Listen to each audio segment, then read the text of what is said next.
Hi guys, good morning. This is Boss Yang. So, ah, share ko lang.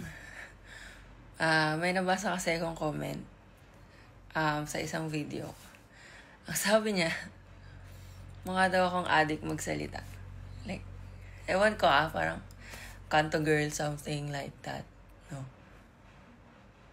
So, di ko alam May time kasi na ko bagong gising. And hindi ko kasi mapigilan yung sarili ko. Like, ganito kasi ako magsalita Lumaki ko ng ganito. Medyo strong yung personality ko. Lumaki ako sa boys community. Pag sinabing boys community, most of my cousins, most of mga kamag-anak namin. Like, isang compound lang kami kasi dito.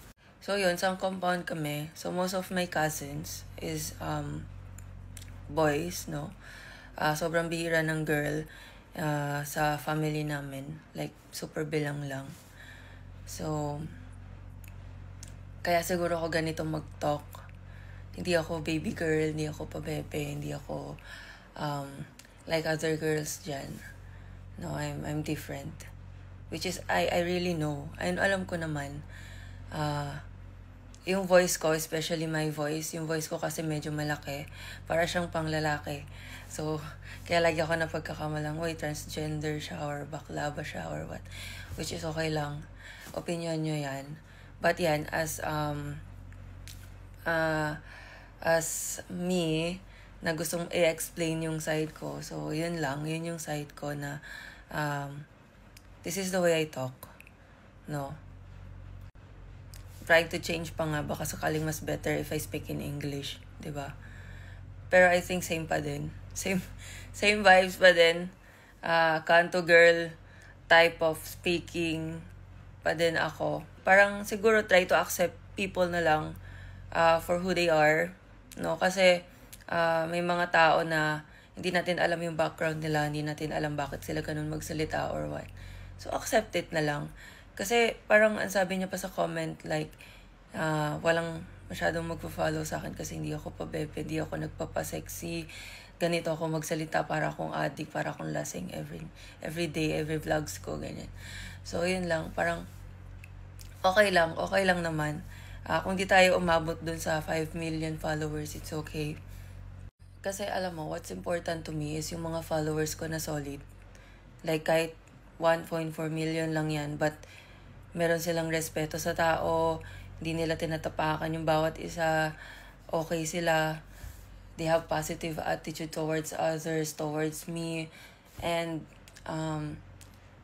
alam mo yun, kahit konti sila, yung community nila is okay. Yung community nila is not toxic, no?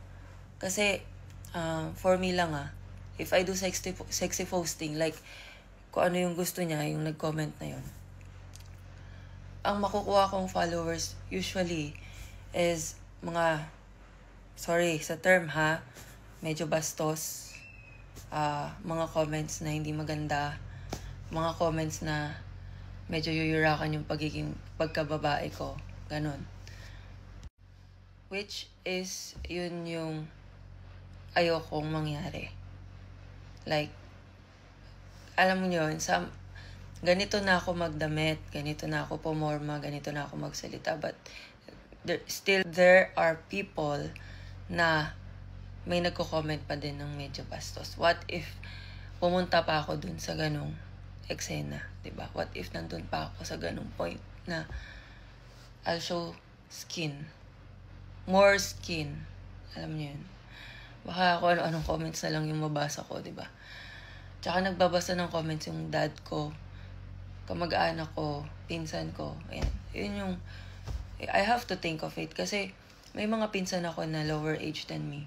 So, I'm trying to be a good example for them also. So, yun lang. Tagal ko nang di nag-vlog ng ganito Yung vlog na, yung kakagising ko lang, kakabangon ko lang sa bed.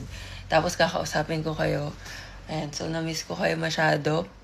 Na-miss ko yung mga morning vlogs natin, no? So, yung mga naghahanap nga pala kay Evo, well, sige, gagawa natin siya ng vlog. Papakita ko siya sa inyo. Like, super laki na niya. And ang dami na niya sirang gamit dito sa bahay. Ayun. So, let's stay positive. No, ayun lang. Let's stay positive. Let's stay respectful towards others. No. So, ayun lang. I hope this community of mine, yung 1.4 million followers natin, is maging solid. Maging okay. No. So, yun. Stay positive. Stay okay. And maging ano tayo. Alam niyo yun, maging good example tayo sa ibang tao. So, yun lang. Ingat.